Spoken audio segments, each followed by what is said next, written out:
नमस्कार विद्यार्थी मित्रांनो, आपण जो आधुनिक भारताचा इतिहास जो आहे तर त्या संदर्भाबद्दलची आपण माहिती पाहणार आहोत। यामध्ये जर बघितलं गेलं तर विशेषतः एक इतिहासाबद्दलचा एक दृष्टिकोन त्या अर्थाने एक मनामध्ये तयार झालेला असतो किंवा एक प्रकारची एक भीती असते। तर ते म्हणजे इतिहासाचा अभ्यास म्हणजे केवळ आणि केवळ सनावळ्या पाठ करणं असं नाही, तर त्या इतिहासामधला कालक्रम किंवा घटना व्यवस्थित लावणं गरजेचं आहे।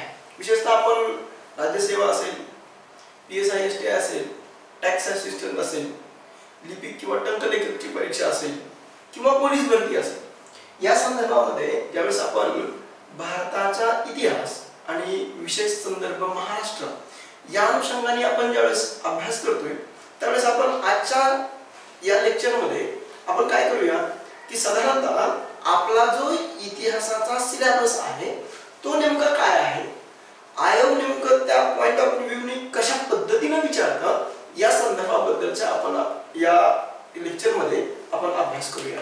त्यामध्ये जर बघितलं गेलं तर विशेषतः जे ब्रिटिशांचं आगमन आहे किंवा विशेषतः वेगवेगळ्या ज्या कंपन्या आहेत तर त्या कंपन्यांची जी आगमन आहे तर त्याविषयी जसं की पोर्तुगीज असतील, इंग्रज असतील, डच असतील, डॅनिश असतील किंवा फ्रेंच असतील, ह्या ज्या कंपन्या भारतामध्ये आल्या तर त्या भारतामध्ये आलेल्या कंपन्यांचा क्रम नेमका काय आहे हा विचार, किंवा दुसरा आणखी एक क्वेश्चन असा विचारला होता की या वखारी स्थापन झाल्यानंतर त्यांची जी मुख्य केंद्र वखार म्हणून जी स्थापन केली तर ती केंद्र कोणतं आहे, म्हणजे कंपन्या स्थापन होण्याचा क्रम एक, नंबर 2 वखारी स्थापन होण्याचा म्हणजे केंद्र कोणते आहे, वखार कोणत्या ठिकाणी स्थापन केली आणि केव्हा केली याविषयीचा एक प्रश्न आहे।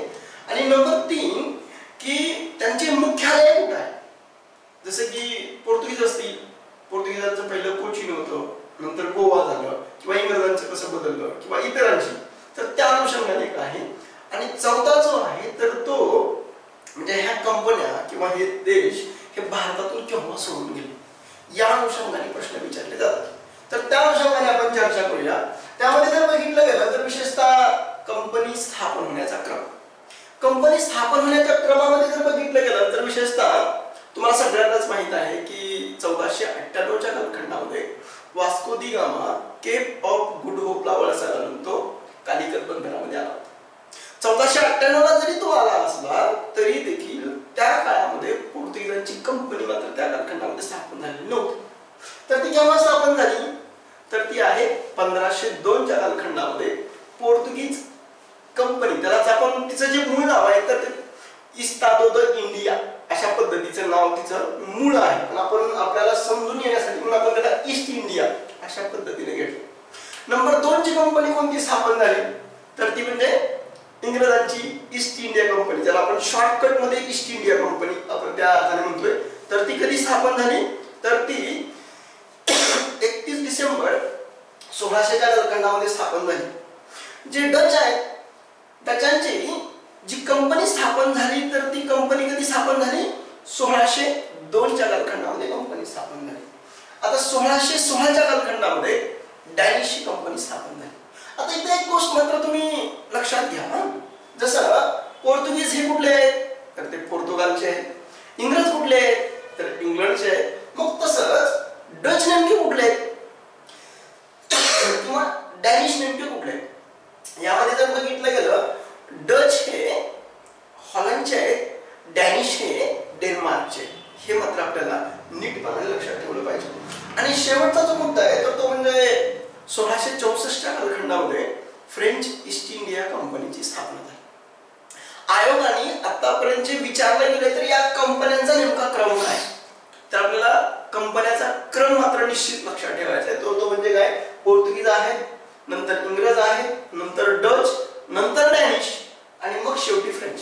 आतापर्यंत आयोगाने डॅनिशांबद्दल विचारलं नाही, म्हणजे 4च ऑप्शन असतात त्यानुसार पोर्तुगीज, इंग्रज, डच आणि फ्रेंच या संदर्भाबद्दल विचारलं, पण 5वा ऑप्शन म्हणून आपल्याला हे डॅनिश देखील लक्षात असले पाहिजे, हा एक मुद्दा आहे। त्याच्यानंतर पुढचा जो क्रम आपण त्या अर्थाने लक्षात ठेवणार आहोत तर तो म्हणजे भारतामध्ये वखारी स्थापन होण्याचा क्रम। यामध्ये जसं की पोर्तुगीज आहेत, पोर्तुगीजांची कंपनी कधीची आहे 1502 ची आहे। यांची वखार कुठं स्थापन झाली तर ती 1503च्या कालखंडामध्ये पोर्तुगीजांनी कालिकत, कोचीन आणि कन्नौज या ठिकाणी वखार स्थापन केल्या होत्या. त्याच्यामध्ये जी मुख्य वखार होती ती कुठं स्थापन केली होती तर ती कोचीनला स्थापन केली होती. केव्हा? 1503च्या काळामध्ये. त्याच्यानंतर आता इथं बघा आपला जो गोंधळ, जो आयोगाने जे क्वेश्चन विचारले जातात तिथं जो गोंधळ उठतो तो कोणता आहे?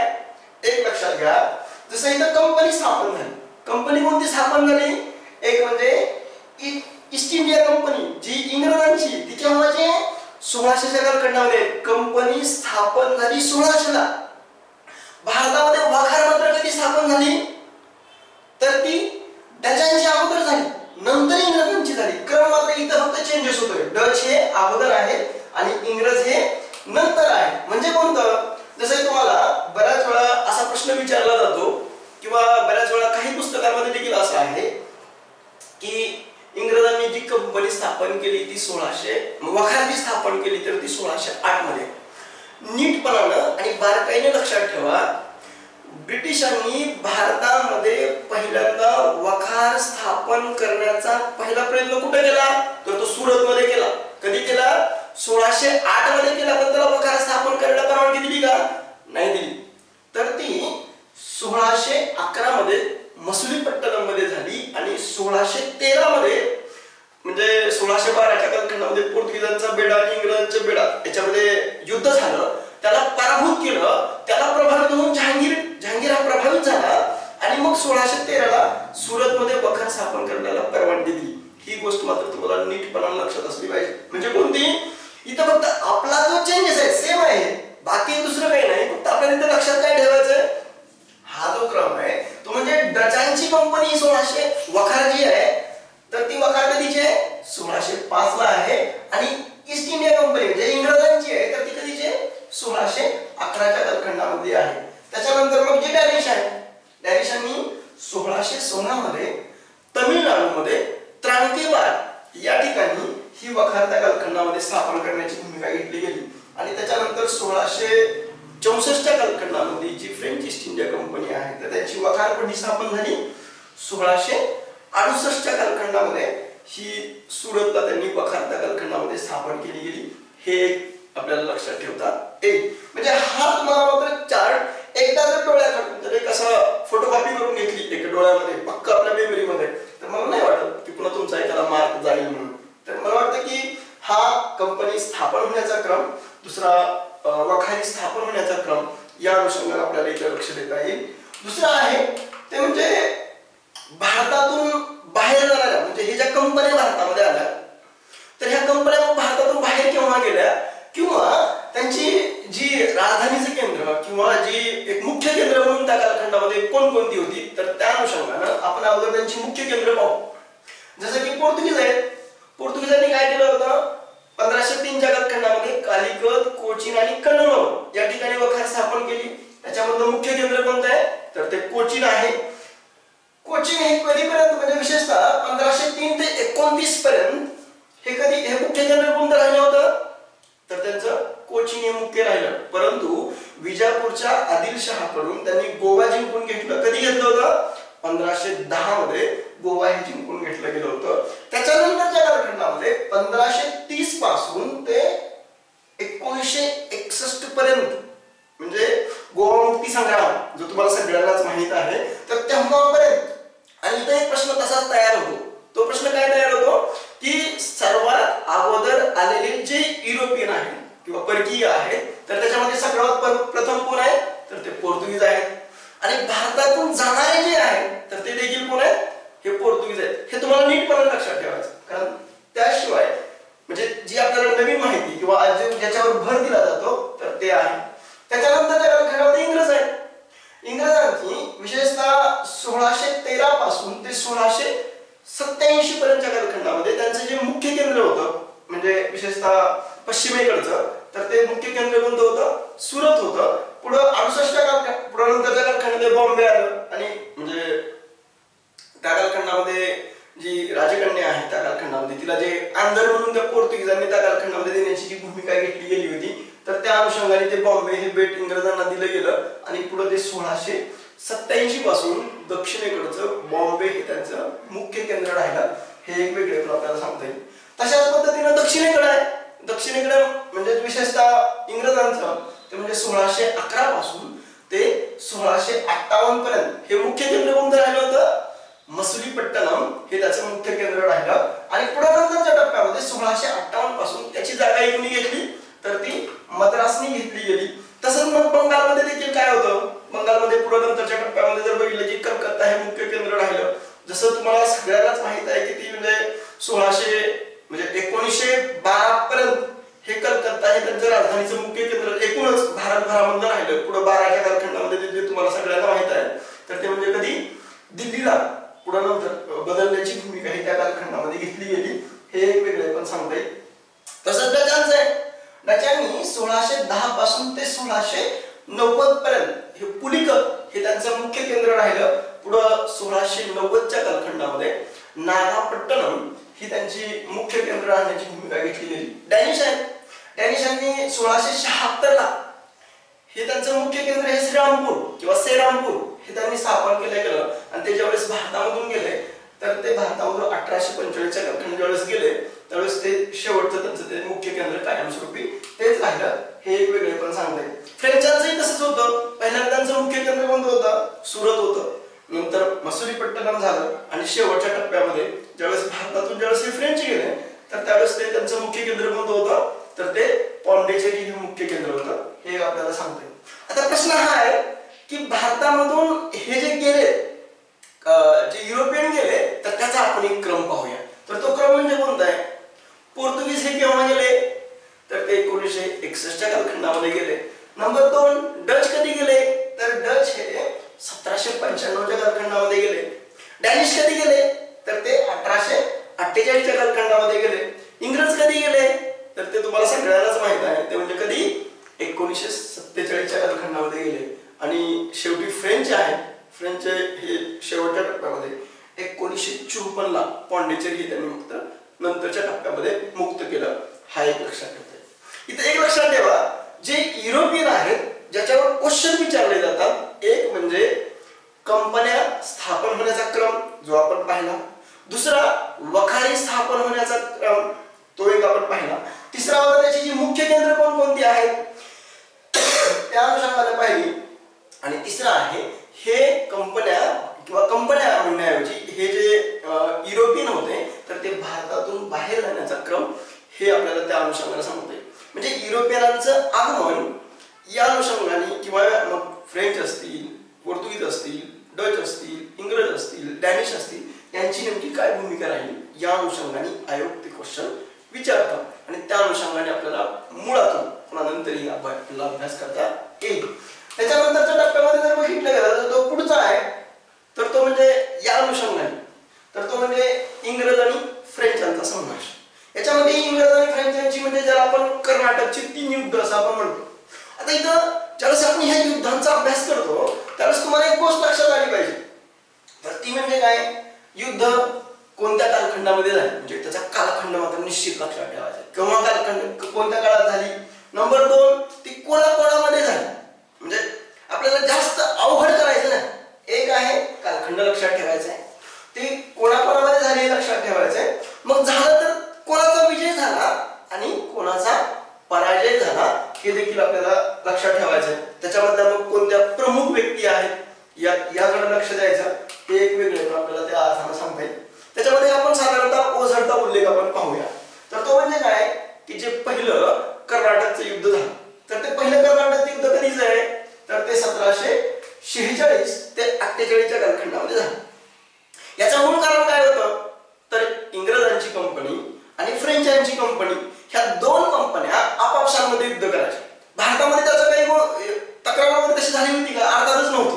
परंतु ऑस्ट्रेलियाच्या वारसा हक्काबद्दलचं युद्ध कुठं सुरू झालं होतं, युरोपामध्ये सुरू झालं. त्याचाच एक पडसाद म्हणून भारतामध्ये युद्धाला सुरुवात झाली आणि भारतामध्ये युद्धाला सुरुवात झाल्यानंतर युरोपमध्ये एक्स ला शापेल या तहानुसार काय झालं, युद्ध बंद झालं. ते तसंच मग पुढं नंतरच्या कालखंडामध्ये 1748च्या कालखंडामध्ये देखील काय झालं, कर्नाटकच्या पहिल्या युद्धाची समाप्ती झाली. फक्त फक्त इथे तुम्हाला लक्षात काय ठेवायचंय, तर लक्षात हे ठेवायचं की कर्नाटकचं पहिलं युद्ध कधी झालं, तर ते आहे 1746 ते 48. कोणत्या तहाने थांबलं गेलं, तर एक्स ला शापेल या तहाने थांबलं गेलं. हे एक वेगळे आपल्याला सांगता येईल. दुसरं आहे जे दुसरं कर्नाटकचं युद्ध, ते आहे 1748 ते 1754. याचं जे या अनुषंगाने जर बघितलं गेलं तर हे कशामुळे सुरुवात झालं होतं, तर तुम्हाला जो हैदराबादचा निजाम आहे किंवा इकडे कर्नाटकचा नवाब आहे, त्या कर्नाटकचा नवाब म्हणजे अनवरुद्दीन आणि चंदा साहेब, इकडं नासिर जंग आणि सलाबत जंग यांच्यामध्ये जे एक वारस हक्काबद्दलचे जे युद्ध झालं, त्याच्यामध्ये एकाने फ्रेंचांची बाजू घेतली, एकाने इंग्रजांची बाजू घेतली आणि त्यांच्यामध्ये मग युद्धाला सुरुवात झाली. आणि पुढे नंतरच्या कालखंडामध्ये कोणत्या तहाने हे युद्ध संपलं गेलं, तर ते पॉंडिचेरीच्या तहाने संपलं गेलं. हे एक आपल्याला सांगता येईल. पुढं तिसरं जे कर्नाटकचं युद्ध आहे, तर ते 1756 ते 1763 कालखंडामध्ये होतं. आणि हे कशामुळे सुरू झालं होतं, तर युरोपमध्ये इंग्लंड आणि फ्रान्समध्ये जी यादवी युद्धाला सुरुवात झाली होती त्याचेच पडसाद म्हणून हे भारतामध्ये तिसरं कर्नाटक युद्ध झालं. पुढे नंतरच्या कालखंडामध्ये हे का थांबलं गेलं, तर ते 1763 कालखंडामध्ये पॅरिसच्या तहाने युरोपमध्ये हे सप्तवार्षिक युद्ध थांबलं. त्याचाच एक भाग म्हणून जर बघितलं गेलं की भारतामध्ये देखील युद्ध हे थांबलं गेलं. हे एक वेगळे पण आपल्याला सांगता येईल. त्याच्यानंतरचा दुसरा जो आहे तर तो म्हणजे प्लासीची लढाई. आणि प्लासीच्या लढाईमध्ये जर बघितलं गेलं तर सगळ्यांना तुम्हाला माहित आहे, मला एक मुद्दा म्हणून एक गोष्ट तुम्हाला नमूद करायची, ती म्हणजे ब्रिटिशांबद्दलची. ब्रिटिशांचं एक वैशिष्ट्य आहे, त्यांनी काय केलं की बंगाल ही ब्रिटिशांची प्रयोगशाळा आहे. त्या प्रयोगशाळेमध्ये त्यांनी काय केले, प्रयोग केले, एक्सपेरिमेंट केले. आणि ते प्रयोग करत असताना त्यांनी काय केलं की अगोदर आपण बंगालमध्ये प्रयोग केला. विशेषतः उदाहरण जर दाखल द्यायचं असेल तुम्हाला, तर ते प्लासीचं युद्ध आहे. प्लासीचं युद्ध कशामुळे झालं, तर अलीवर्दी खान आहे. अलीवर्दी खान याला मुलगा नव्हता, तर त्याला काय होतं, 3 मुली होती. त्या 3 मुलीमधला शेवटचा जो मुलगी आहे, तर त्या मुलीचा त्या अनुषंगाने जर बघितलं तर सिराजुद्दौला हा कोण आहे, तर त्या सर्वात लहान मुलीचा मुलगा आहे. आणि सर्वात लहान मुलीचा मुलगा असल्यानंतरच्या कालखंडामध्ये मग काय झालं, तर जो मीर जाफर, हा मीर जाफर काय करतोय, तर मीर जाफरला देखील जो अलीवर्दी खानाचा मेहुणा आहे, त्याला असं वाटत होतं की ही राजगादी मला मिळाली पाहिजे, म्हणून तो देखील विरोधात झाला होता. दुसरं घसिका बेगम, जी पूर्णियाच्या गव्हर्नरची जी अलीवर्दी खानाची मुलगी, तिलाही वाटत होतं की आपल्याला देखील काय मिळालं पाहिजे, राजगादी मिळाली पाहिजे. पूर्णियाचा गव्हर्नर आहे, त्याची जी पत्नी आहे तर ती म्हणजे अलीवर्दी खानाची मुलगी होती, तिलाही वाटत होतं आपल्याला राजगादी मिळाली पाहिजे होती. आणि मग हे विरोधक ज्यावेळेस निर्माण झाले त्यावेळेस मग त्यांनी काय केलं, इंग्रजांनी काय केलं, तर या जे विरोधक आहेत त्या विरोधकांना आपल्या बाजूने घेण्याची भूमिका त्यांनी त्या कालखंडामध्ये घेतली. आणि मग ते कट कारस्थान करायला लागले. आणि कट कारस्थान करत असताना जर बघितलं गेलं तर ते प्लासीचं युद्ध आहे, जे कधी झालं, 23 जून 1757 कालखंडामध्ये झालं. आणि यामध्ये सिराजुद्दौला याचा पराभव झाला. विशेषतः जर बघितलं गेलं तर हे युद्धाच्या दृष्टिकोनातून जर बघितलं गेलं तर हे हारणं शक्य होतं का, अर्थातच नाही, कारण ब्रिटिशांकडे 2300 सैन्य होतं आणि सिराजुद्दौलाकडे जर बघितलं गेलं तर किती होतं, 50,000 सैन्य होतं. 2300 सैन्य हे 50,000 सैनिकांचा पराभव करू शकत नाही. तर हे कूटनीतीचं होतं. आणि त्यांनी मग काय केलं की भारतीयांच्या वारसा हक्कामध्ये हस्तक्षेप करायचा आणि त्यांना पराभूत करायचा, अशा अनुषंगाने त्या कालखंडामध्ये एक भूमिका ब्रिटिशांनी घ्यायला सुरुवात केली गेली. आता एक नीटपणाने लक्ष द्या, जसं प्लासीच्या युद्धामध्ये केलं तसंच म्हणजे विशेषतः बंगालमध्ये केलं, तोच प्रयोग त्यांनी हैदराबादच्या राजगादीमध्ये देखील केला, तोच प्रयोग त्यांनी कर्नाटकच्या राजगादीमध्ये देखील केला, तोच प्रयोग त्यांनी मराठ्यांच्या राजगादीमध्ये देखील केला किंवा मराठ्यांच्या राज्यामध्ये देखील त्या कालखंडामध्ये तो केला. म्हणजे राजकारणांमध्ये वारसा हक्कामध्ये हस्तक्षेप करणं आणि आपली सत्ता विस्तारणं हा भाग हा ब्रिटिशांनी त्या कालखंडामध्ये केला गेलाय. हे तुम्हाला नीट लक्ष द्यायचं. आणि विशेषतः मग आपल्याला या युद्धांमध्ये जर बघितलं गेलं की मग ब्रिटिशांच्या बाजूने कोण होतं, भारतीयांच्या बाजूने कोण होतं, या युद्धाचा तारीख नेमकी काय आहे, एवढंच लक्षात ठेवायचं. बाकी अधिक ताण येईल असं नव्हे. दुसरं जे आहे तर ते म्हणजे मग कोणाकोणामध्ये झाली किंवा त्याचे परिणाम काय झाले. जसं की तुम्हाला बक्सरची लढाई असेल तर ती म्हणजे 22 ऑक्टोबर 1764 कालखंडामध्ये झाली. त्याच्यामध्ये विजयी कोण झाला, त्याची कारण काय होती किंवा त्याचे प्रमुख कोण होते आणि त्या अनुषंगाने जर बघितले गेले की त्याचे परिणाम आणि त्याचे महत्त्व काय होतं तर त्या अनुषंगाने आपल्याला पाहता येईल. त्याच्यानंतरच्या टप्प्यामध्ये आहे तर ते म्हणजे इंग्रज आणि जे म्हैसूर आहे तर यांच्यामध्ये देखील किती युद्ध झाली होती तर साधारणतः 4 युद्ध झालेली आहेत. तर त्यामध्ये जर बघितलं गेलं तर विशेषतः या युद्धाचा नेमका कालखंड किती आहे, जसं आपण पहिल्यांदा पाहिलं कर्नाटकच्या युद्धाबद्दलचं, तर तसंच मग याचा म्हैसूरच्या युद्धामध्ये प्रमुख व्यक्ती कोण आहे तर ते पहिलं जे इंग्रज म्हैसूर युद्ध आहे तर ते 1767 ते 1769 कालखंडामध्ये पहिलं इंग्रज म्हैसूर युद्ध झालं.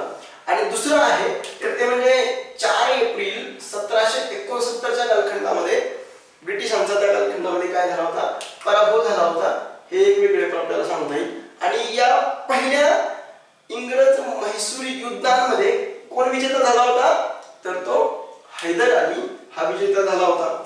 दुसरं जे आहे तर ते म्हणजे इंग्रज म्हैसूर युद्ध तर ते केव्हा झालं होतं 1780 ते 1784 कालखंडामध्ये झालं.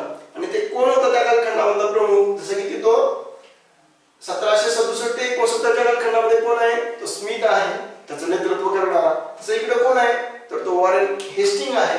आणि 11 मार्च 1784 कालखंडामध्ये कोणत्या तहाने थांबलं तर ते मेंगलोरच्या तहाने थांबलं.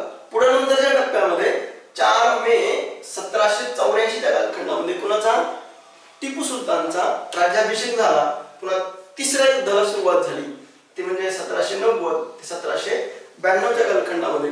त्या कालखंडामधला जो नेता होता किंवा जे प्रमुख म्हणून काम केलं त्या कालखंडामध्ये युद्धात त्या कालखंडामध्ये तर तो कोण होता कॉर्नवॉलिस होता. आणि शेवटच्या टप्प्यामध्ये जर बघितलं गेलं तर ते श्रीरंगपट्टणमचा तह झाला. आणि पुढं नंतरच्या कालखंडामध्ये जे चौथं युद्ध झालं तर ते 1799 कालखंडामध्ये झालं. आणि 4 मे 1799 कालखंडामध्ये टिपू हा मरण पावला. यामध्ये जर बघितलं गेलं तर विशेषतः मला हा मुद्दा कोट करायचा आहे तुम्हाला की आपण हे जे 4 मुद्दे फक्त आपण सिलेबसचा जो ओझरता जो उल्लेख आहे तर त्या अनुषंगाने पाहूया. विस्तारित स्वरूपाने आपण ज्यावेळेस क्लास आणखी जॉईन होईल तर त्यावेळेस मग आपल्याला त्याचं सविस्तर नेमकी त्याची कारण काय आहे, त्याचे परिणाम काय आहेत, तो कोणत्या तहाने पूर्णतः संपला गेला, त्याच्या अटी काय होत्या तर त्या आपण नंतरच्या टप्प्यामध्ये आपण माहिती घेऊया. तिथे आपल्या लक्षात काय ठेवायचे की इंग्रज आणि म्हैसूर युद्ध जे आहे तर ती कधी झाली तर ती 4 झाली. त्याचा कालखंड कोणता होता आणि कोणत्या तहाने संपली गेली हे आपल्याला पाहता येईल. दुसरं आहे जे इंग्रज आणि मराठा युद्ध.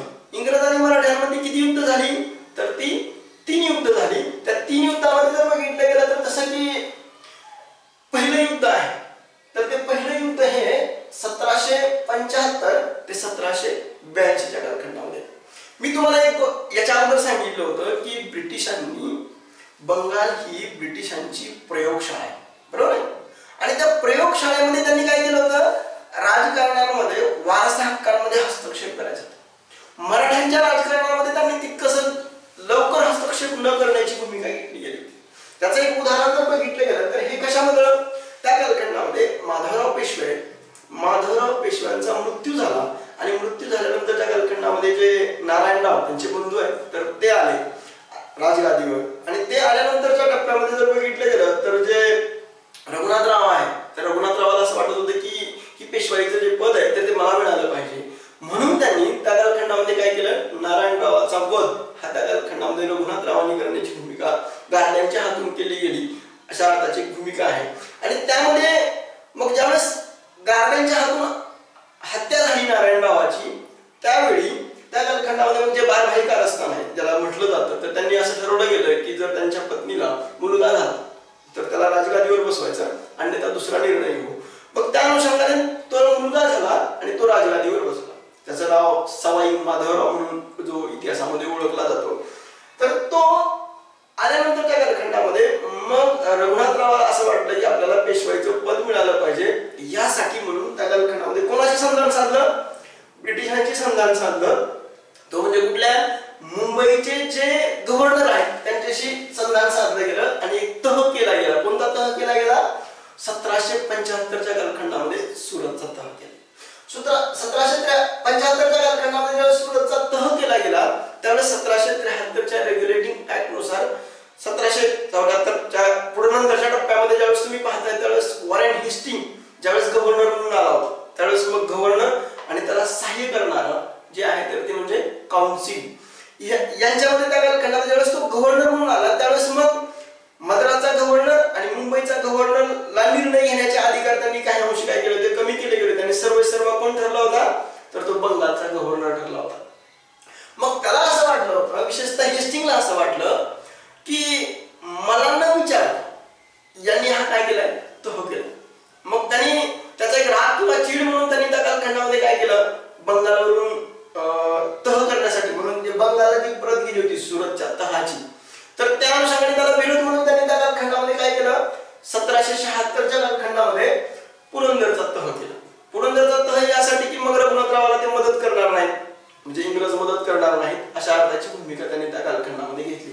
पुढे नंतरच्या टप्प्यामध्ये जर बघितलं गेलं तर ते काय झालं जो हेस्टिंग आहे म्हणजे हेस्टिंगने काय केलं की पुरंदरचा तह आणि सुरतचा तह या दोन तहाच्या प्रती ज्यावेळेस इंग्लंडला पाठवला संचालक मंडळापुढे आल्या त्यावेळेस त्यांनी पुरंदरच्या तहाच्या ऐवजी सुरतच्या तहाची प्रत ही उचलून धरली म्हणजे यांच्या मराठ्यांबरोबर युद्ध करायला हरकत नाही.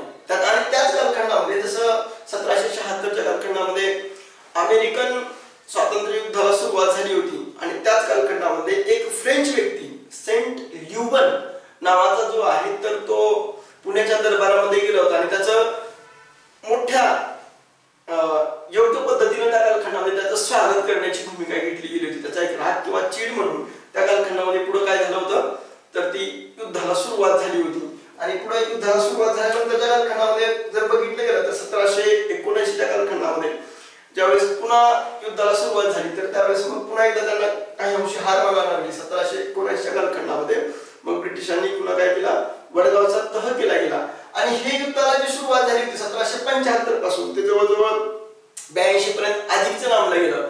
त्यावेळी मग जे महाजी शिंदे आहेत तर यांनी मग पेशवे आणि इंग्रज यांच्यामध्ये मध्यस्थता करून हे युद्ध थांबवण्याची भूमिका घेतली गेली तर त्यालाच आपण सालबाईचा तह देखील असं आपण म्हणतो. हे एक वेगळे पण सांगता येईल. दुसरं आहे हे म्हणजे हे पहिलं युद्ध. आता इथं लक्षात काय ठेवायचं तुम्हाला तर ते म्हणजे 1775 पासून ते 1782 पर्यंत. दुसरं एक जसं सुरतचा तह आहे 1775च्या कालखंडामध्ये 1776ला कोणता आहे पुरंदरचा तह आहे. 1719च्या कालखंडामध्ये कोणता आहे वडगावचा तह आहे आणि जो शेवटचा आहे जो तुम्हाला लक्षात आहे तर तो म्हणजे कोणता 1782च्या कालखंडामधला सालबाईचा तह. त्याच्यानंतरचं जे दुसरं इंग्रज मराठा युद्ध आहे तर ते आहे 1803 ते 1805च्या कालखंडामधलं. याचं जे मूळ कारण होतं तर ते म्हणजे इतर जे लोकांमध्ये जर विचार केला गेला तर विशेषतः जे पेशवे आहेत पेशव्यांनी जे इंग्रज आहेत तर ते अधिक प्रबळ बनाले त्यांच्याकडे लक्ष देण्याऐवजी त्यांचे जे राजकारण आहे त्याच्यामध्ये शिंदे असतील होळकर असतील किंवा गायकवाड असतील तर यांच्यामध्ये एकजूट करण्याऐवजी त्यांच्यामध्ये भांडण लावण्याची भूमिका त्यांनी त्या कालखंडामध्ये घेतली गेली. जसं की मग त्या कालखंडामध्ये जे होळकर आहे तर त्या होळकरां आणि शिंद्यांमध्ये जे भांडण आहे त्याच्यामध्ये मग होळकरांना दूर लोटणं शिंद्यांना जवळ करणं अशा अर्थाची भूमिका घेतली गेली आणि पुढं नंतरच्या कालखंडामध्ये जे तुकोजी होळकर आहेत त्यांना मारण्याची भूमिका घेतल्यानंतर त्या कालखंडामध्ये मग पुढं 31 डिसेंबर 1831च्या कालखंडात ज्यावेळेस होळकरांनी आक्रमण केलं पुण्यावर त्यावेळेस मग त्यांनी वसईचा तह त्या कालखंडामध्ये करण्याची भूमिका घेतली गेली. पुढे नंतरच्या टप्प्यामध्ये शिंदे हे त्या कालखंडामध्ये ज्यावेळेस लढायला सुरुवात केली गेली त्यावेळेस 1803च्या कालखंडामध्ये मग त्यांना सुरजी अंडरगावचा तह म्हणून त्या कालखंडामध्ये थांबावं लागलं. पुढे भोसलेंनी 25 डिसेंबर 1803च्या कालखंडामध्ये देवगावचा तह केला गेला आणि शेवटी मग होळकर जे आहेत तर ते 25 डिसेंबर 1805च्या कालखंडामध्ये राजापूर घाटचा तह त्या कालखंडामध्ये ब्रिटिशांनी केला गेला आणि तो युद्ध थांबलं गेलं. दुसरं आहे तर ते म्हणजे आता इथे एक मात्र गोष्ट लक्षात ठेवा तर ते म्हणजे कोणतं की हे जे दुसरं इंग्रज मराठा युद्ध आहे तर त्याच्यामध्ये शिंदे वेगळे लढले भोसले वेगळे लढले किंवा होळकर जे वेगळे लढले गेले, तर त्याचे जे कारण आहे तर ते म्हणजे शिंद्यांचं आणि होळकरांचं कधी जमलं नाही, तर त्यांच्यामध्ये एक वितुष्ट होतं. त्यामुळे ब्रिटिशांनी देखील काय केलं, मग वेगवेगळ्या टप्प्यावर यांच्यामध्ये आघाडी होऊ दिली नाही, तर त्यांना वेगवेगळ्या टप्प्यावर त्यांनी काय केलं, पराभूत करण्याची भूमिका त्यांनी त्या कालखंडामध्ये केली गेली. आणि तिसरं इंग्रज मराठा युद्ध जे 1718च्या कालखंडामध्ये 1717 ते 18च्या कालखंडामध्ये झालं, तर त्याच्यामध्ये मग पुन्हा ब्रिटिशांनी काय केलं, भोसल्यांना सीताबर्डीच्या लढाईमध्ये 1817च्या कालखंडामध्ये पराभूत केलं गेलं. पेशव्याला खळगीला नोव्हेंबर 1817 मध्ये, कोरेगावला जी 1 जानेवारी 1818च्या कालखंडामध्ये जी कोरेगावची लढाई म्हटली जाते तिथं पराभूत केलं गेलं. आणि आष्टीला फेब्रुवारी 1818च्या कालखंडामध्ये बाजीराव हा पूर्णतः पराभूत झाला आणि होळकर हे 6 जानेवारी 1818च्या कालखंडामध्ये पराभूत झाले. हे एक आपल्याला त्या अर्थाने सांगता येईल. आणि त्यांनी पुढे नंतरच्या टप्प्यामध्ये जी तैनाती फौज आहे तर ते तैनाती फौजेच्या अटी ह्या त्यांनी त्या कालखंडामध्ये मान्य केल्या गेल्या. त्याच्यानंतरचं आहे जे म्हणजे 1857चा जो उठाव आहे, तर ते 1857च्या उठावाबद्दल जर बघितलं गेलं तर आयोगाने याच्या संदर्भामध्ये क्वेश्चन विचारले गेलेले आहे. तर ते म्हणजे कोणतं, तर जे तुम्हाला सगळ्यांना माहित आहे तर ते म्हणजे एक 1857च्या उठावाची कारण. 1857च्या उठावाची कारण कोणती आहेत, सामाजिक कारण आहेत, राजकीय कारण आहेत, आर्थिक कारण आहेत, धार्मिक कारण आहेत, लष्करी कारण आहेत. तर तशा पद्धतीची कारण म्हणजे कोणकोणती कारण आहेत हे लक्षात ठेवायचे. दुसरं आहे 1857चा जो उठाव झाला तर तो प्रत्यक्ष उठाव कोणकोणत्या ठिकाणी झाला होता आणि तो उठाव झाल्यानंतरच्या कालखंडामध्ये इथं पुन्हा आणखी 1857च्या उठावाबद्दलचे एक लक्षात ठेवायचे. आपण ज्यावेळेस अभ्यास करतो त्यावेळेस मग यांचं उठावाचा ठिकाण कोणतं आहे, त्याचा नेता कोणता आहे, किंवा ब्रिटिशांनी जे दडपणूक केली गेली तर तो अधिकारी नेमका कोणता आहे, म्हणजे उठाव दडपला कसा केला गेला त्या अनुषंगाने आहे. आणि त्याचबरोबर महाराष्ट्रामध्ये जो उठाव झाला गेला त्याची जी मुख्य केंद्र आहे तर त्या अनुषंगाने आपल्याला त्या अर्थाने सांगता येईल. दुसरं आहे तर ते म्हणजे 1857च्या उठावाच्या अगोदर कोणकोणती उठाव किंवा बंड त्या अर्थाने झाली होती.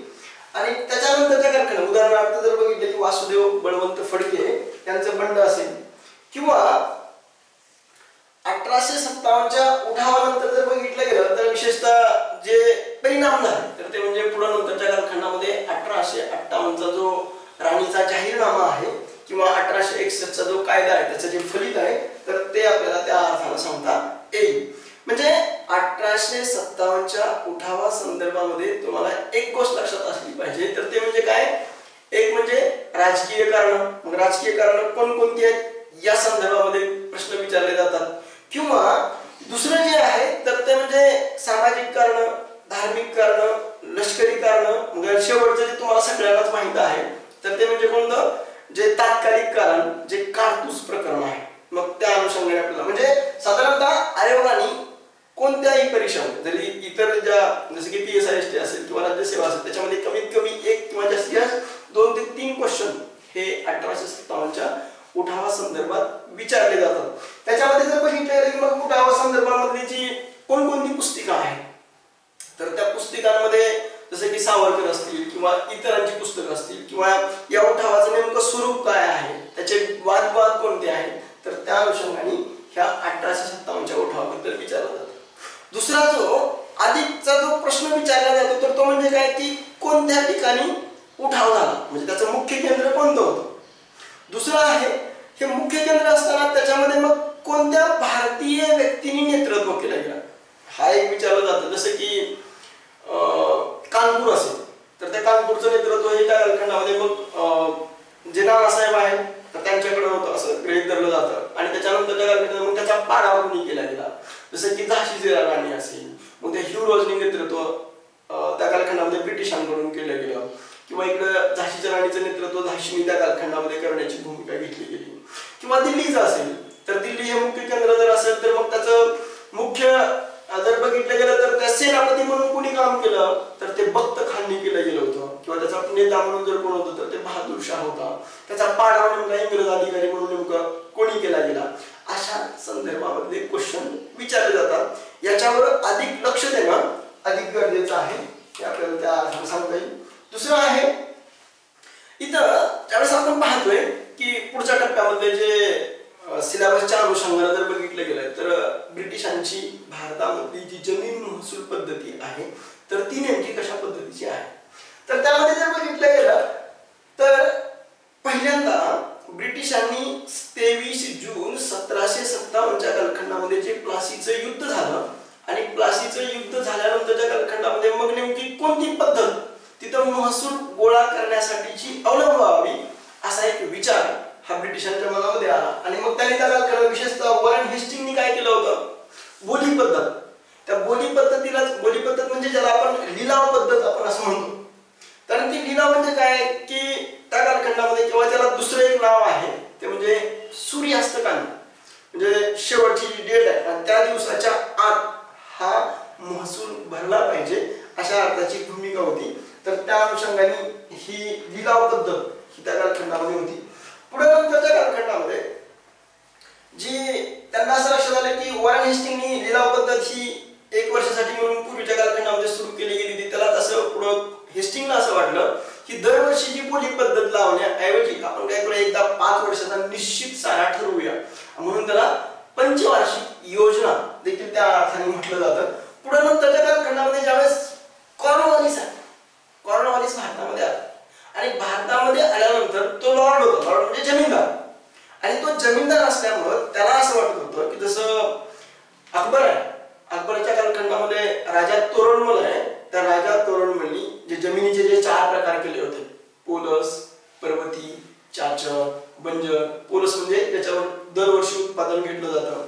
पर्वती म्हणजे काय की त्या अनुषंगाला जर बघितलं की 1 वर्ष आड करून किंवा 2 वर्ष आड करून ते काय केलं जातं पीक घेतलं जातं तर ती जमीन. किंवा बंजर असेल पोलस पर्वती चाचर जी आहे तर ते 3 वर्ष पडीक ठेवून उत्पन्न घेतलं जातं आणि जी बंजर आहे तर त्याला 4 ते 5 वर्षानंतर त्याच्यावर उत्पादन घेतलं जातं. मग हे जो सारा निश्चित करायचा होता तर तो कोणत्या जमिनीवर करायचा होता पोलस पर्वती आणि चाचर या तिन्हीवरच सारा निश्चित करायचा होता. आणि कॉर्नवॉलिसला असं वाटत होतं की या पोलस पर्वती आणि चाचर याच्यावर उत्पन्न घेतल्यानंतर जो अधिकचा नफा येईल तर त्या बंजर जमिनीमध्ये तो जमीनदार लावेल म्हणून त्यांनी काय केलं होतं निश्चित सारा एकदाचा 30 वर्षाचा ठरवून टाकूया अशा अर्थाची भूमिका त्यांनी त्या कालखंडामध्ये घेतली गेली. परंतु उलट काय झालं तर ती तोट्यामध्ये गेली कारण भारतामधलं जर वैशिष्ट्य बघितलं गेलं तर नैसर्गिक आपत्ती येते आणि त्या आपत्तीच्या कालखंडामध्ये तितकंसं ते योग्य ठरलं नाही हे एक वेगळे पण सांगूया. दुसरं इथं जसं लिलाव पद्धत आहे तर ती लिलाव पद्धत कोणी सुरू केली गेली तर हेस्टिंगनी सुरू केली गेली. कायमधारा पद्धत त्या कायमधारा पद्धतीला दुसरं नाव काय आहे जमीनदारी पद्धत.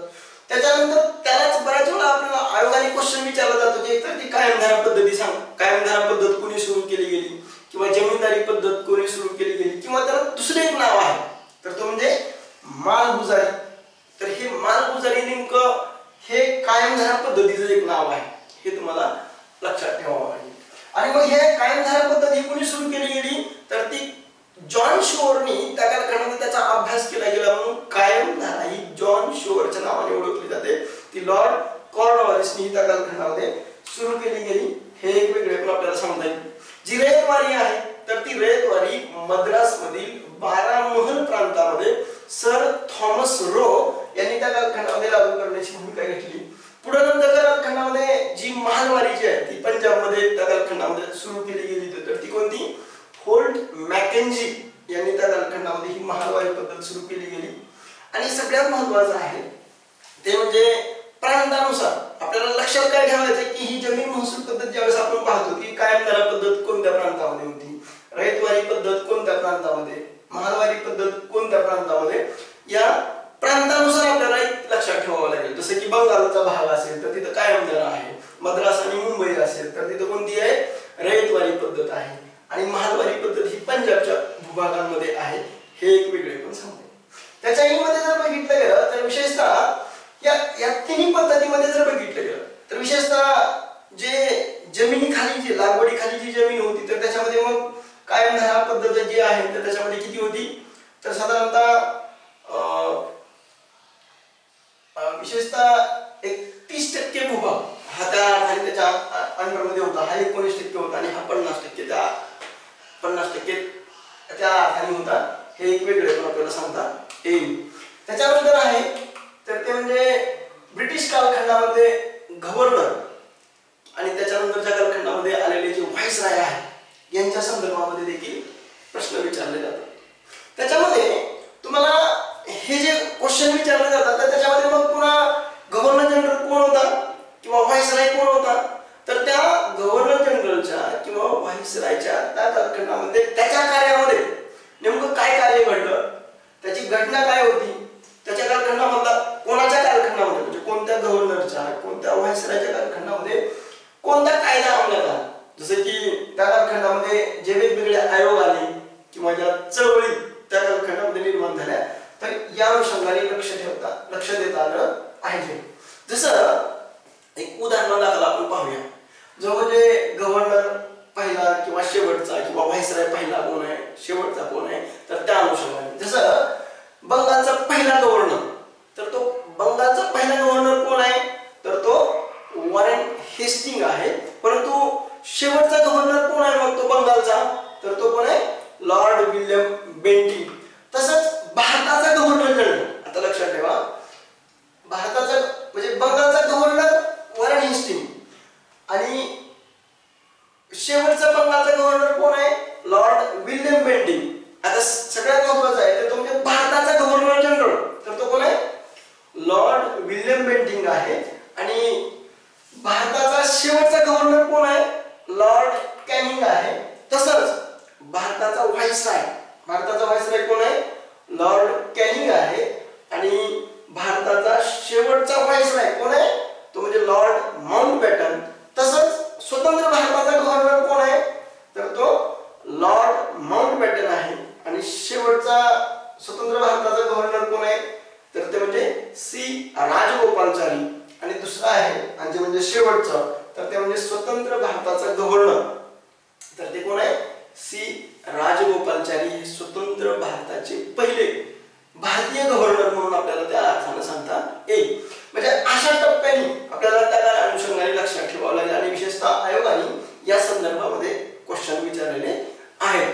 म्हणजे इथं काय करायचं आपल्याला, गव्हर्नर असतील व्हाईसराय असतील तर त्यांच्या कालखंडामध्ये ज्या ठळक घटना आहेत तर त्यामध्ये आपल्याला नीटपणाने लक्षात ठेवायचं. विशेषतः जे बेल्लेकर ग्रोव्हरांचं जे पुस्तक आहे तर त्या बेल्लेकर ग्रोव्हरांच्या पुस्तकामध्ये विशेष असे गव्हर्नर त्यांचे जे कार्य आहे तर त्याच्याबद्दलची सविस्तर माहिती ही बेल्लेकर ग्रोव्हरच्या पुस्तकांमध्ये त्या अर्थाने दिली गेलेली आहे.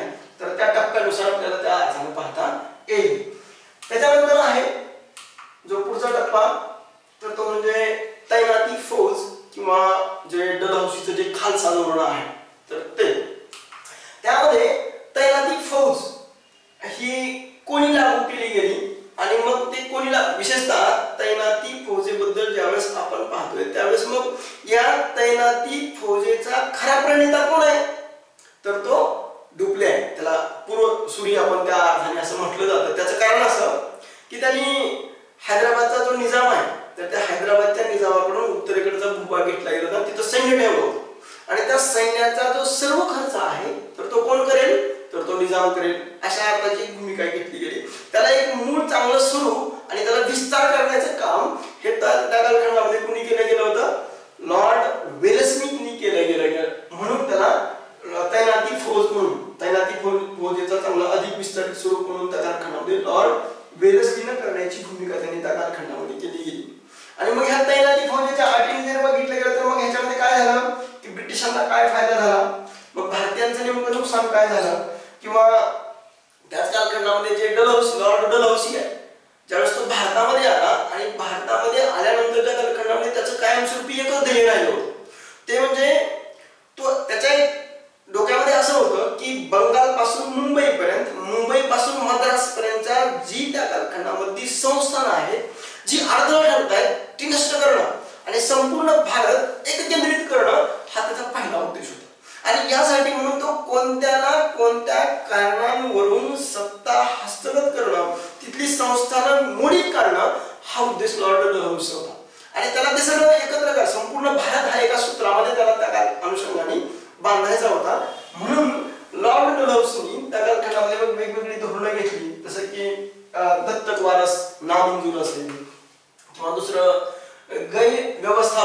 म्हणजे अराजकता आहे. जसं अवंत राज्य असेल, अवंत राज्य म्हणजे तिथली अराजकता आहे, या नावाखाली ते दडपता गेलं. दत्तक वारस मध्ये जर बघितलं झाशीचं संस्थान असेल किंवा इकडे पेशवाईंचं संस्थान असेल किंवा पेशवाईंना जे दत्तक वारस म्हणजे किंवा त्यांना जी पेन्शन मिळत होती तर ती बंद करण्याची भूमिका त्यांनी त्या कालखंडामध्ये घेतली गेली होती. आणि दुसरं आहे की जी संस्थानं त्या कालखंडामध्ये जी खालसा केली तर त्या खालसा केलेल्या संस्थानांचा क्रम कोणता, म्हणजे पहिलं कोणतं, दुसरं कोणतं, तिसरं कोणतं, अशामध्ये याच्यावर अधिक लक्ष केंद्रित करण्याची भूमिका आपल्याला त्या अर्थाने लक्षात ठेवायची. त्याच्यानंतर आहे पुढचं ब्रिटिश कालखंडामध्ये पारित केले गेलेले जे कायदे आहेत तर याच्यावर देखील आयोगाने बरेच क्वेश्चन त्या अनुषंगाने विचारलेले आहेत. मग त्याच्यावर अधिक लक्ष देणं म्हणजे त्या जसं की वेगवेगळे कायदे असतील, 1773चा रेग्युलेटिंग ऍक्ट असेल किंवा इतर जे टप्प्याटप्प्याने आपण मुद्द्या पुढचा पाहूच. मग त्याच्यामध्ये जर बघितलं की ह्याच्या त्या कालखंडामध्ये जे कायदे पास केले गेलेले आहेत तर त्याची कलम काय आहे किंवा त्याची पार्श्वभूमी नेमकी काय आहे किंवा त्याचे नेमके परिणाम काय झाले किंवा त्या कालखंडामध्ये त्याच्याशी संबंधित असणारी जी व्यक्ती आहे तर ती नेमकी कोण आहे तर ते आपण त्या अर्थाने पाहिले गेलं पाहिजे. जसं की 1773चा रेग्युलेटिंग ऍक्ट असेल किंवा 1784चा असेल, 1793चा असेल, 1813चा चार्टर ऍक्ट असेल किंवा 1833चा चार्टर ऍक्ट असेल किंवा 53चा ऍक्ट असेल किंवा राणीचा जाहीरनामा असेल, 1861चा कायदा असेल, 92चा असेल, 9चा असेल, 19, 35 आणि 47. मग हे जे कायदे आहेत तर या कायद्यांमध्ये जर बघितलं गेलं तर त्याची नेमकी कलम काय आहेत, नेमक्या सुधारणा टप्प्याटप्प्याने कशा पद्धतीने दिल्या गेलेल्या आहेत. जसं की एक उदाहरण आपण जर बघितलं की 1909च्या कायद्याने काय केलं होतं, मुस्लिमांना स्वतंत्र मतदारसंघ देण्याची भूमिका घेतली गेली. तसंच 1919च्या कालखंडामध्ये मग पुन्हा काय केलं, शिखांना स्वतंत्र मतदारसंघ देण्याची भूमिका घेतली गेली. असे जे ठळक मुद्दे किंवा 1773च्या रेग्युलेटिंग ऍक्ट नुसार 1774 मध्ये भारतामध्ये पहिल्यांदा सुप्रीम कोर्ट हे त्या कालखंडामध्ये स्थापन झालं. त्याचा जो न्यायाधीश होता, मुख्य न्यायाधीश म्हणून त्या कालखंडामध्ये सर एलिझाबेथ इम्पे याला नियुक्त केलं गेलं होतं. अशा पद्धतीच्या ज्या ठळक घडामोडी आहेत म्हणजे त्या कायद्याच्या अनुषंगाने मग त्याच्यामध्ये वेगवेगळी कलम, त्याची पार्श्वभूमी, त्याचे नेमके पडसाद नेमके काय झाले याच्यावर अधिक लक्ष त्या अनुषंगाने दिलं जातं किंवा त्या पद्धतीचे प्रश्न हे विचारले जातात ते आपल्याला त्या अर्थाने सांगता येईल. त्याच्यानंतरचं आहे ते म्हणजे शिक्षण. शिक्षणामध्ये जर बघितलं गेलं तर विशेषतः 4 पद्धतीचं शिक्षण त्या अर्थाने आपल्याला पाहता येईल. 4 पद्धती म्हणजे शिक्षणाची पद्धत. ज्यावेळेस भारतामध्ये ब्रिटिश आले त्यावेळेस त्या अनुषंगाने जर बघितलं तर काय होतं, देशी शिक्षण पद्धती होती. देशी शिक्षण पद्धतीमध्ये ज्यांचं अस्तित्व आणि प्रभाव म्हणजे त्या कालखंडामध्ये या शिक्षण पद्धती म्हणजे पारंपरिक शिक्षण पद्धतीमध्ये काय असायचं तर ते म्हणजे या ज्या शाळा आहेत तर त्या शाळा ह्या झाडाखाली भरायच्या, चावडीमध्ये भरायच्या, मंदिरांमध्ये भरायच्या किंवा मदारसांमध्ये त्या कालखंडामध्ये भरायच्या. आणि मग याचा जो सिलेबस आहे आजच्या पद्धतीचा जसा सिलेबस असतो तसा सिलेबस असतो होता का तर अर्थातच नव्हता. जेवढं काही त्या गुरुजींना येतं तर तेवढं ते विद्यार्थ्यांना शिकवायचं अशा पद्धतीचं होतं. आजच्या पद्धतीसारखं म्हणजे जे व्यावहारिक शिक्षण जे आहे ते पावकी, निमकी वगैरे अशा पद्धतीचं शिक्षण असायचं. त्यापासून नोकरी, व्यवसाय मिळवणं हा उद्देश त्या कालखंडामध्ये शिक्षणाचा त्या पारंपरिक शिक्षण पद्धतीमध्ये काही अंशी कमी होता. विशेषतः जर बघितलं गेलं तर जो मदारसा आहे तर त्या मदारसांमध्ये हिंदूंची मुलं देखील शिक्षण घ्यायला जायचे. त्याचं मूळ कारण काय होतं तर त्या कालखंडामध्ये राजकारणाची जी राजकीय जी भाषा आहे तर ती फारसी होती, ती अवगत करणं अशा पद्धतीचा एक दृष्टिकोन त्या कालखंडामध्ये होता. पण हे अपेक्षाप्रत कमी होतं. त्याच्यानंतर जे मिशनरीद्वारे ज्या संचलित संस्था आहेत तर त्या नेमक्या त्या कालखंडामध्ये कोणकोणत्या होत्या किंवा त्या अनुषंगाने जी भूमिका आहे तर ती त्या पद्धतीने आपल्याला पाहता येईल. किंवा कंपनीच्या कर्मचाऱ्यांद्वारे किंवा जे गैरसरकारी जे आहेत तर त्या अनुषंगाने त्यांचे जे उद्देश आहेत किंवा भारतीय लोकांकडून संचलित असणाऱ्या आधुनिक ढंगाच्या पद्धतीच्या म्हणजे एक पारंपरिक शिक्षण, दुसरं आहे मिशनरीद्वारे संचलित शिक्षण, तिसरं आहे कंपनीच्या कर्मचाऱ्यांनी सुरू केलं गेलं शिक्षण आणि चौथं आहे भारतीय व्यक्तींनी सुरू केलं गेलं शिक्षण. त्याच्यामध्ये जर बघितलं गेलं तर विशेषतः वॉरेन हेस्टिंग आहे आणि या वॉरेन हेस्टिंगनी त्या कालखंडामध्ये काय केलं गेलं होतं तर ते 1781च्या कालखंडामध्ये काय केलं गेलं होतं तर त्यांनी कलकत्ता मदारसा ही त्या कालखंडामध्ये सुरू केली गेली होती. तर त्याचं मूळ कारण काय होतं तर ते म्हणजे मुस्लिम कायदा प्रशासकीय कार्याला नोकर वर्ग मिळावा यासाठी म्हणून त्या कालखंडामध्ये काय केलं होतं त्यांनी, एक कलकत्ता मदारसा म्हणून त्या कालखंडामध्ये सुरू केलं गेलं होतं. त्याचंही कारण काय होतं तर ते म्हणजे दिवाणी किंवा फौजदारी हे खटले त्या अर्थाने चालवण्यासाठी, सहाय्य करण्यासाठी, आणि ते फारसी भाषेमध्ये होतं म्हणून त्याला त्या अर्थाची भूमिका म्हणून ते सुरू केलं गेलं होतं.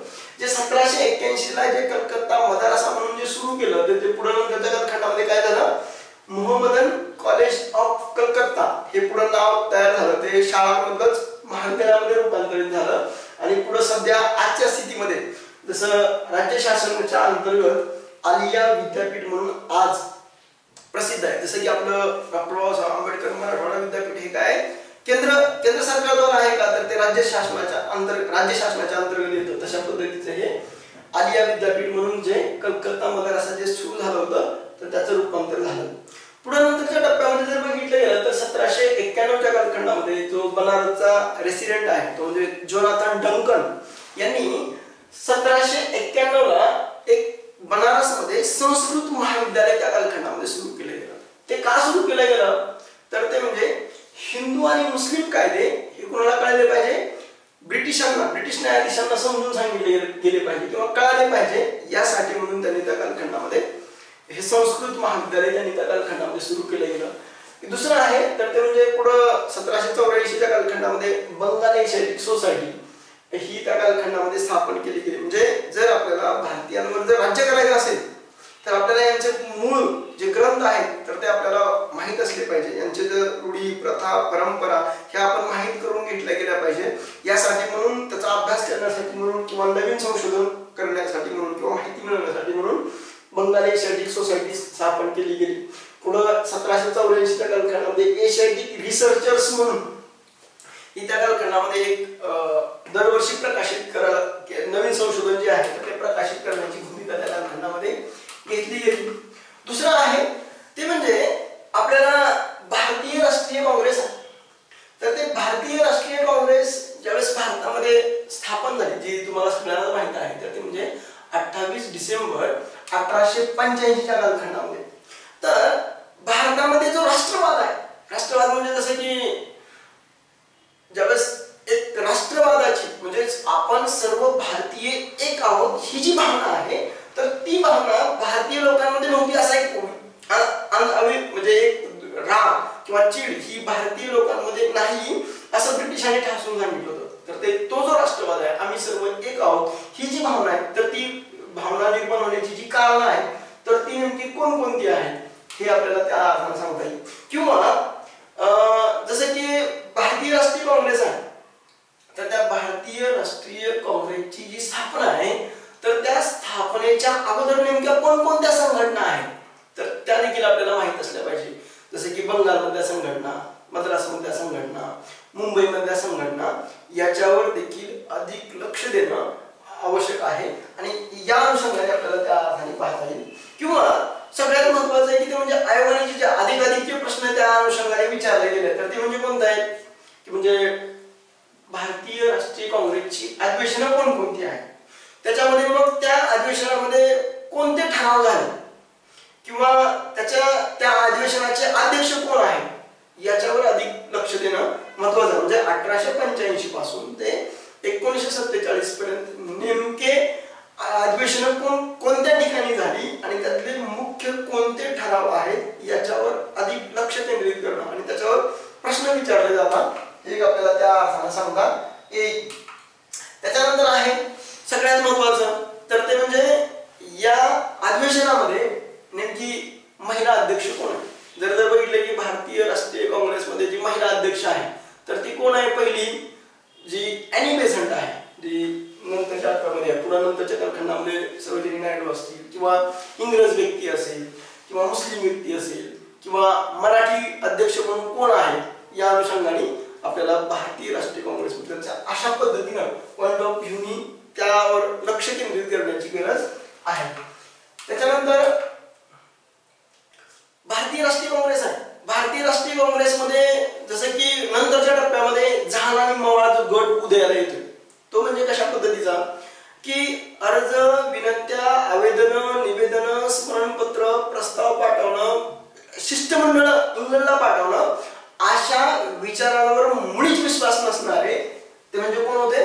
जहाल होते. आणि अर्ज विनंत्या, आवेदन, निवेदन, स्मरणपत्र, प्रस्ताव पाठवणं, शिष्टमंडळ पाठवणं आणि दरवर्षी भारतीय राष्ट्रीय काँग्रेसची डिसेंबरमध्ये अधिवेशन भरत होती आणि त्याच्यावर विश्वास असणारे ते कोण होते? मवाळ होते.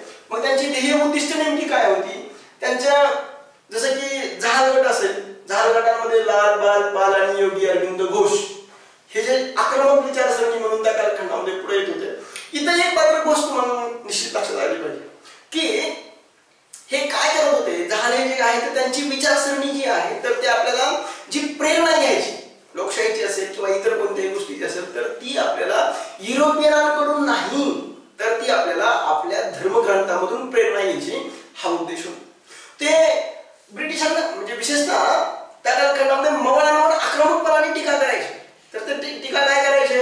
हे अर्ज विनंत्या, आवेदन, निवेदन, स्मरणपत्र, प्रस्ताव पाठवणं यावर टीका करायची की हे योग्य नाही. मग हे योग्य नाही तर त्याला पर्याय काय? तर ह्या पर्यायाबद्दल मात्र तितकंसं कुठंतरी पर्याय न दिल्यासारखं वाटतं. तुम्ही एकदा शोधून पहा तुम्हाला काय वाटतं त्या अनुषंगाने. दुसरं आहे तर त्यांनी मग ते जहाल विचारसरणी आहे, जी आक्रमक विचारसरणी आहे, तर त्या आक्रमक विचारसरणीमध्ये मग त्यांचं जे साहित्य आहे, लिखाणाचं साहित्य असेल किंवा त्या कालखंडामध्ये जे वृत्तमानपत्र आहेत, केसरी असेल, मराठा असेल किंवा इतर जी त्यांची जी विशेषतः योगी अरविंद घोषांचं असेल, मग त्यांची नेमकी कोणकोणती आहे त्याच्यावर लक्ष अधिक देण्याची भूमिका आहे. दुसरं आहे की मग मवाळ गटामध्ये कोणते आहेत, जहाल गटामध्ये व्यक्ती कोण आहेत, जसे की लोकमान्य टिळक, जसं आपण त्या अर्थाने पाहिलं, किंवा टिळक असतील, आगरकर असतील, किंवा त्यांनी त्या कालखंडामध्ये एक सार्वजनिक उत्सव सुरू केले गेले होते तर ते म्हणजे शिवजयंती असेल किंवा गणेश उत्सव असेल. एक मात्र गोष्ट तिथं नमूद केली गेली पाहिजे ती म्हणजे त्या कालखंडामध्ये जे जहालांनी जे कार्यक्रम राबवले गेले जसे की शिवजयंती असेल, गणेश उत्सव असेल, त्या अनुषंगाने एक प्रकारे राष्ट्रवाद निर्माण होण्यासाठी किंवा लोकांमध्ये जागृती घडवून आणण्यासाठी जी एक प्रतीक म्हणून त्या कालखंडामध्ये पुढे आणली किंवा त्याच्यामध्ये एक प्रकारचं एक आत्मगौरवाची भावना आणणं किंवा लोकांना संघटित करणं यासाठी म्हणून हे त्या कालखंडामध्ये जहालांनी ही पद्धती त्या कालखंडामध्ये राबवली गेली होती. दुसरं आहे ते म्हणजे आपण सिलेबसच्या अनुषंगाने ज्यावेळेस आपण अभ्यास करतो त्यावेळेस मग ती बंगालची फाळणी असेल जी 1905च्या कालखंडामध्ये झाली. त्याच्याबद्दल जर टीका टिप्पणी केली गेली तर तुम्हाला सगळ्यांनाच माहित आहे की लॉर्ड कर्झन आहे. लॉर्ड कर्झननी शिक्षणाबद्दल जे कार्य केलं गेलं जे 1902च्या कालखंडामध्ये त्यांनी रॅले आयोग नेमला, 1904च्या कालखंडामध्ये विद्यापीठ आयोग नेमला गेला. त्यांनी बंगालच्या फाळणीचा जो निर्णय होता तर तो निर्णय फाळणी करणं हे आवश्यक होतं. लक्षात घ्या, फाळणी करणं हे आवश्यक होतं, पण फाळणी करत असताना त्यांनी मुस्लिम बहुल आणि हिंदू बहुल अशा दोन भाग करण्याची जी भूमिका घेतली गेली तर ती मात्र पद्धत चुकली. आणि मग ती जी बंगालची फाळणी आहे तर ती बंगालची फाळणी त्या कालखंडामध्ये केल्यानंतर त्याची मूळ संकल्पना नेमकी काय राहिली किंवा त्यांनी त्याला विरोध कसा झाला त्याचा जे त्या कालखंडामध्ये मग भारतीय लोकांनी जो विरोध दर्शवण्याची भूमिका घेतली त्याच्यावर अधिक लक्ष देण्याची भूमिका आहे. किंवा पुढच्या टप्प्यामध्ये ज्यावेळेस आपण पाहतो त्यावेळेस होम रूल लीग असेल तर होम रूल लीग मध्ये काय की होम रूल लीग मध्ये त्या कालखंडामध्ये स्वशासनामध्ये देखील त्या कालखंडामध्ये मग एका ठिकाणी टिळकांनी असं म्हटलं गेलं होतं की आम्हाला देव बदलायचा नाही, आम्हाला पुजारी बदलायचा आहे. म्हणजे काय तर आम्हाला इथलं ब्रिटिशांचं शासन काढून टाकायचं नाही तर आम्हाला त्या शासनामध्ये सहभागी व्हायचंय, त्यांच्याशी नोकरी करायची अशा पद्धतीची भूमिका त्या कालखंडामध्ये होती. विशेषतः ॲनी बेझंट असतील, लोकमान्य टिळक असतील तर ह्या ॲनी बेझंट आणि लोकमान्य टिळक आहेत तर त्या होम रूल चळवळीमध्ये त्या कालखंडामध्ये काय केलं गेलं होतं तर ती ही जी चळवळ सुरू केली गेली होती त्या कालखंडामध्ये तर त्याच्यामध्ये मग त्यांनी वेगवेगळे साहित्य असेल तर त्या साहित्यामध्ये जर बघितलं गेलं तर ते त्यांनी काय केलं गेलं होतं, वर्तमानपत्र असतील किंवा वेगवेगळी पुस्तकं असतील तर ती छापली गेली. सभा संमेलन प्रचार करण्याची भूमिका या होम रूल म्हणजे आम्हाला स्वशासन कसं आवश्यक आहे हे सांगण्याची भूमिका ही त्यांनी त्या कालखंडामध्ये घेतली गेली होती. दुसरं आहे ते म्हणजे गांधी युग. त्या गांधी युगामध्ये जर बघितलं की गांधीबद्दलची सगळ्यात महत्वाचं आहे ते म्हणजे गांधीबद्दलची वैयक्तिक माहिती ही अधिक लक्षात ठेवणं महत्वाचं आहे. दुसरं आहे की गांधींबद्दल ज्यावेळेस आपण विचार विनिमय करतो त्यावेळेस मग ते गांधींबद्दलचं आफ्रिकेमधलं कार्य, मग आफ्रिकेमध्ये त्यांनी नेमकं काय केलं गेलं, गांधीजींनी केले गेलेले जे सत्याग्रह आहेत जसं की तुम्हाला सगळ्यांनाच माहित आहे. तर ते म्हणजे मग इथं लक्षात काय ठेवायचंय, मग चंपारणाचा सत्याग्रह असेल, खेडा असेल, अहमदाबाद असेल, मग याच्यामध्ये मग पहिलं कोणतं आहे, दुसरं कोणतं आहे, हे नीट लक्षात राहिलं पाहिजे. किंवा रॉलेट ऍक्टच्या विरोधामध्ये जी आंदोलनं झाली किंवा नंतरच्या कालखंडामध्ये असहकार चळवळ असेल, सविनय कायदेभंग चळवळ असेल किंवा भारत छोडो आंदोलन असेल, तर त्या अनुषंगाने नेमकं हे आंदोलन का सुरू झालं गेलं किंवा असहकार चळवळीमध्ये रचनात्मक कार्यक्रम, निषेधात्मक कार्यक्रम हे नेमके कोणकोणत्या पद्धतीने केले गेलं, हे केव्हा सुरुवात केली गेली, या गोष्टींकडे अधिक लक्ष देण्याची आवश्यकता आहे. विशेषतः क्रांतिकारक असतील, ज्यावेळेस आपण क्रांतिकारी चळवळीबद्दलचं ज्यावेळेस आपण माहिती पाहतो त्यावेळेस मग काय की या क्रांतिकारकांनी त्या कालखंडामध्ये कोणकोणत्या संघटना स्थापन केल्या गेल्या, याचे अध्यक्ष नेमके कोण होते, त्यांनी त्या कालखंडामध्ये कोणकोणते कट केले गेले होते किंवा त्यांच्यावर खटले कोणते चालू झाले होते किंवा त्या कालखंडामध्ये या खटल्यांचं जे नेतृत्व करण्याची जी भूमिका होती, तर ते त्याचे जे वकील कोण होते, तर ते आपल्याला त्या अर्थाने माहित असले पाहिजे. त्याच्यानंतर आहे समाज सुधारक.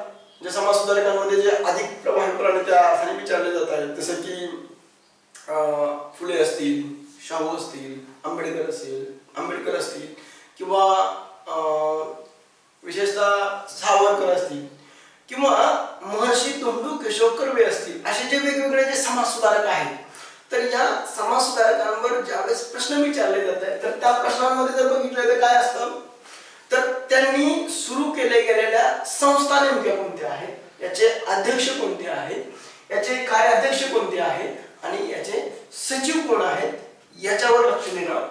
दुसरं आहे यांची जी ब्रीद वाक्य आहे, या समाज सुधारकांची जी ब्रीद वाक्य आहे, तर ती ब्रीद वाक्य लक्षात ठेवणं.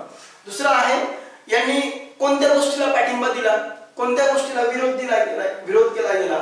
आणि दुसरं आहे इंग्रजांची नेमकी यांच्याबद्दलची नेमकी भूमिका काय गेली किंवा यांना विरोध कसा केला गेला, या अनुषंगाने पाहते.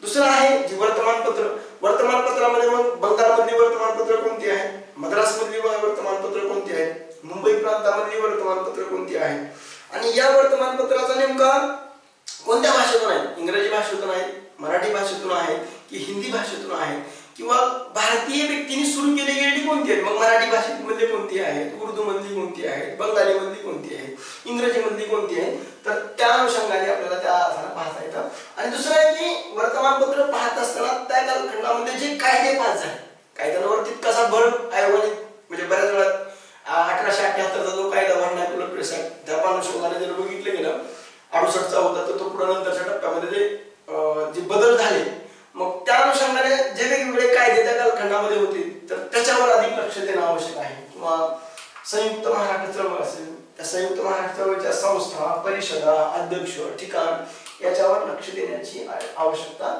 आहे. किंवा मराठवाडा मुक्ती संग्राम किंवा महिलांचा सहभाग किंवा शेवटचा जो एक भाग आहे तर तो म्हणजे सामाजिक धार्मिक सुधारणा चळवळी. या सामाजिक धार्मिक सुधारणा चळवळीमध्ये मग त्या कालखंडामध्ये समाज सुधारणा विषय जे इतर असतील, तर त्याच्यामध्ये मग ब्राह्मण समाज असेल, प्रार्थना समाज असेल, आर्य समाज असेल किंवा डिस्प्लेड क्लासेस मिशन असेल किंवा इतर ज्या संघटना आहेत, ह्या सर्व संघटनांनी त्या कालखंडामध्ये काय केलं गेलं की हे जे प्रश्न हाताळले गेले या सामाजिक धार्मिक सुधारणा चळवळीमध्ये, तर त्या प्रश्नांमध्ये त्यांनी काय केलं की एक गोष्ट मात्र तुम्हाला निश्चित लक्षात ठेवली पाहिजे, तर ती म्हणजे कोणती, या सर्व सामाजिक धार्मिक सुधारणा चळवळींनी फक्त स्त्री प्रश्नाभोवतीच केंद्रित केलं होतं. स्त्री प्रश्नाच्या व्यतिरिक्त त्यांनी म्हणजे विवाह, बालविवाह, बालजरट विवाह, विधवांचं जीवन, सती प्रथा हेच प्रश्न त्यांनी त्या कालखंडामध्ये किंवा महिलांना अधिकार या अनुषंगाने समाज सुधारणा विषय म्हणजे स्त्री प्रश्नांव्यतिरिक्त अधिक भर किंवा धर्म उच्चेदाची भूमिका ही सामाजिक धार्मिक सुधारणा चळवळीनं त्या कालखंडामध्ये घेतलेली दिसत नाही तितकीशी. जसं महात्मा फुलेंनी जी पर्यायी धर्माची व्यवस्था दिली गेली होती, तर जसं की मंगलाष्टिका असतील, एक मंगलाष्टिका वधूनं म्हणायची, एक मंगलाष्टिका वराणी म्हणायची आणि उपस्थित असलेल्या लोकांनी एक मंगलाष्टिका म्हणायची आणि विवाह संपन्न व्हायचा, अशा पद्धतीचा आहे. मला फक्त मुद्दा काय सांगायचा की ज्यावेळेस आपण हा सिलेबसचा अभ्यास करतो त्यावेळेस टप्प्याटप्प्याने त्याचे जे मुख्य केंद्र मंदिर आहे जे आपण ज्या पद्धतीने पाहिली त्याच्यावर अधिक लक्ष देणं आवश्यक आहे. आपण जे पुढचे तास असतील किंवा जे लेक्चर पुढे होतील तर त्याच्यामध्ये आपण एक एक मुद्दा घेऊन त्याचं सविस्तर विश्लेषण आपण ते पुढच्या लेक्चरमध्ये करूया. आपण इथे